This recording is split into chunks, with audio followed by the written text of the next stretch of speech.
যে কোনোবাই যদি গৰু মাংস থৈ আহে আপোনালোকে গাহৰি মাংস থৈ। CM ছাৰৰ মুখৰ পৰা এনেকা মন্তব্য শুনি বেয়া লাগিছে, মোৰ বহুত বেয়া লাগিছে। কাৰণ এজন মুখ্যমন্ত্ৰীৰ মুখৰ পৰা এনেকা কথা শুনিলে বেয়া লাগিবই। আজি ধৰি লওক দুজন ল'ৰাই কাজিয়া লাগিছে, তাৰে এজনক এটা ঘুচা মাৰিছে, আৰু তাৰ পিছত যদি তাৰ গাৰ্জিয়ানে গৈ কেনে তাক কয় যে তোক এটা ঘুচা মাৰিছে, তই যাই কেনে আৰু এটা ঘুচা মাৰ, তেতিয়াহ'লে কি কথাটো কি ঠিক হ'ব নেকি? তেতিয়া কি হ'ব, আৰু কাজিয়াটো ডাঙৰ হ'ব, আৰু তাৰ পৰা আৰু কাজিয়া সৃষ্টি হ'ব।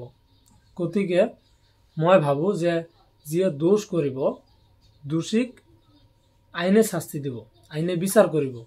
যিয়ে দোষ কৰিব, চাহে দোষী যিয়ে নহওক কিয়, হিন্দু হওক, মুছলিম হওক, জৈন হওক, বৌদ্ধ হওক, খ্ৰীষ্টান হওক, যিয়ে নহওক কিয়, যিয়ে দোষ কৰিব আইনে তাৰ ব্যৱস্থা ল'ব, আইনে তাক শাস্তি দিব।